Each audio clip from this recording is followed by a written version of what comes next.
আসসালামু আলাইকুম। ভারত মোটামুটি অবশেষে শেখ হাসিনাকে ওপেন সার্টিফিকেট দিয়ে দিল, এটি আমরা বলতেই পারি। এবং এই মুহূর্তে এখন আর সম্ভবত রাখ ঢাকের কিছু নেই।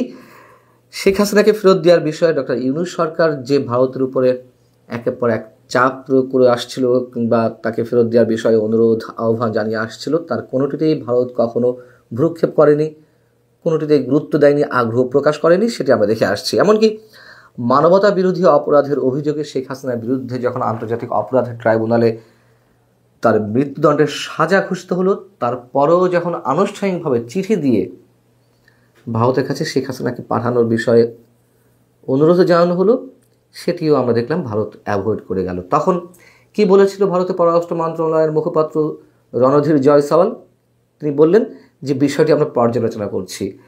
শেখ হাসিনা ভারতে চলে যাওয়ার পরে 15-16 মাস পরে এসেও যদি বিষয়টি পর্যবেক্ষণের জায়গা থাকে, আমরা তখনই মন্তব্য করেছি যে ভারত শেখ হাসিনাকে ফেরত দিচ্ছে না, এটিও অ্যাভয়েড করে যাচ্ছে পুরোপুরি। শুক্রবার আমাদের পররাষ্ট্র উপদেষ্টা তৌহিদ হোসেন তিনি সাংবাদিকদের কাছে খোলাসা করলেন, তিনি স্ট্রেট বলে দিলেন যে শেখ হাসিনাকে ফেরত দেওয়ার বিষয়ে ভারতের পক্ষ থেকে কোনো উত্তর পাওয়া যায়নি। এর পরবর্তীতে এসে শনিবার আমরা যেটি জানতে পারলাম, ভারতে হিন্দুস্তান টাইমস লিডারশিপ সামিটে সে দেশের পররাষ্ট্রমন্ত্রী শ্রী জয়শঙ্কর তিনি স্পষ্ট করে সাফ জানিয়ে দিলেন ভারতের মনোভাবের কথা। এবং শেখ হাসিনা যতদিন ইচ্ছে ভারতে থাকতে পারে, তিনি স্ট্রেট সেই কথাটি বলে ফেললেন। অর্থাৎ সব কিছু ছেড়ে দেওয়া হয়েছে শেখ হাসিনার উপরে।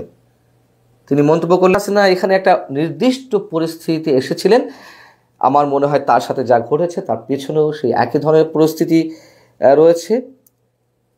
আবারও বলছি, এটা এমন একটা বিষয় যেখানে তাকে মনস্থির করে সিদ্ধান্ত নিতে হবে। তার মানে একদিকে ভারত বোঝাতে চাইছে যে শেখ হাসিনার সরকারের পতনের পেছনে যে গণঅভ্যুত্থান কিংবা আন্দোলন যাই বলি না কেন, আমরা তার পেছনে বাংলাদেশের অভ্যন্তরীণ এবং আন্তর্জাতিক একটা গভীর ষড়যন্ত্র ছিল, প্লট নির্মাণ করা ছিল। কোটা বিরোধী আন্দোলনকে সামনে রেখে এই অভ্যুত্থানের সৃষ্টি করা হয়েছে, একটা ম্যাটিকুলাস ডিজাইন ছিল। ঠিক একইভাবে শেখ হাসিনাকে যদি এই মুহূর্তে বাংলাদেশে ফেরত দেওয়া হয়, তাহলে সেই একই ষড়যন্ত্রের অংশ হিসেবে শেখ হাসিনার জীবন হুমকির মুখে। একই সঙ্গে ভারত এবং বাংলাদেশের মধ্যে যে প্রত্যর্পণ চুক্তি রয়েছে, সেই প্রত্যর্পণ চুক্তির একটি বিশেষ ক্লজ রয়েছে। যদি কোনো ব্যক্তি এই দুই দেশের মধ্যে এক দেশ থেকে আরেক দেশে আশ্রয় নিয়ে থাকে, ওই ব্যক্তির নিজ রাষ্ট্র যদি প্রতিহিংসা পরায়ণ হয়ে তার বিরুদ্ধে কোনো বিচারের রায় দেয়, সেক্ষেত্রে আশ্রয় দানকারী রাষ্ট্রটি বা দেশটি এই বিষয়টি অনুভব করলে তাকে আর ফেরত দিতে বাধ্য থাকবে না। এবং ভারত যে এই বিষয়টি লুফে নেবে বা এটিই কাজে লাগাবে, সেটি প্রথম থেকেই বলে আসছি। অন্যদিকে আরও যে বিষয়টি প্রমাণ হলো, শেখ হাসিনার প্রতি পুরো ভারতের অগাধ আস্থার বিষয়টি।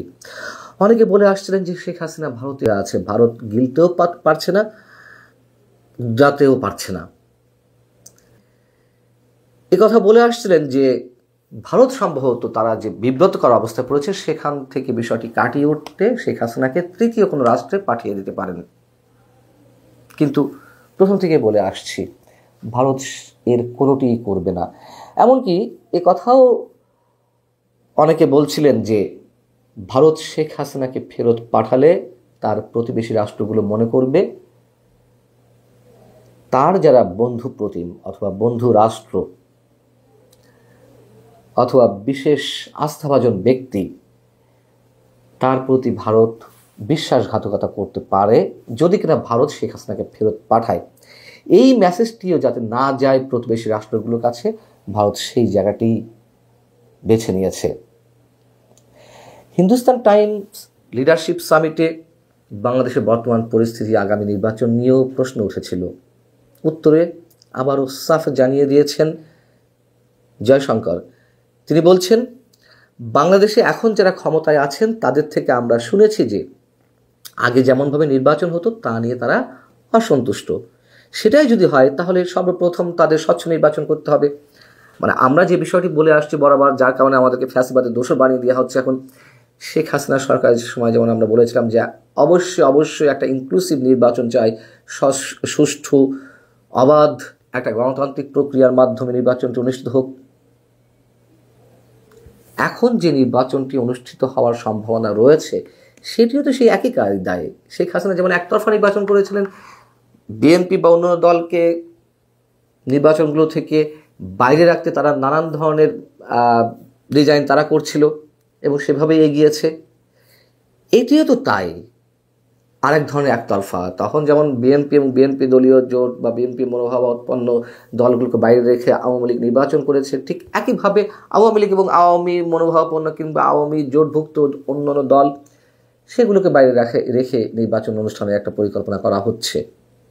অতএব সেই কথাটি আবার ভারত মনে করিয়ে দিয়েছে।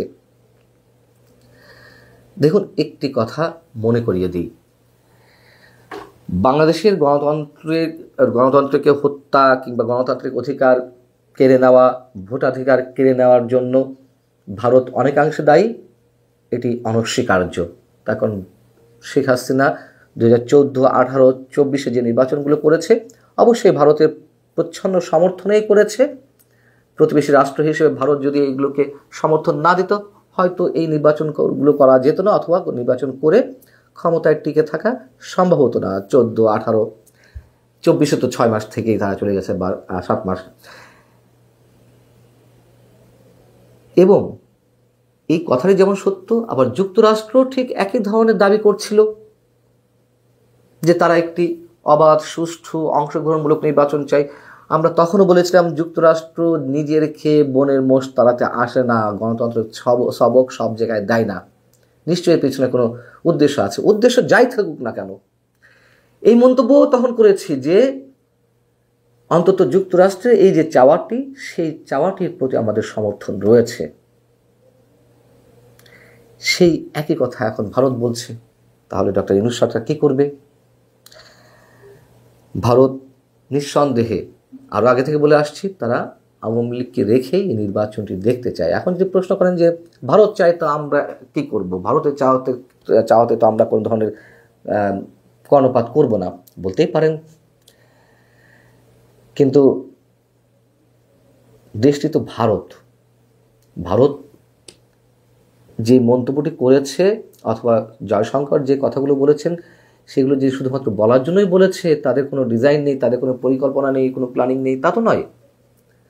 কতটুকু সফল হতে পারবে কি না পারবে না এটি পরের কথা, কিন্তু তারা তো সে পথেই এগোবে। ভালো থাকুন সবাই।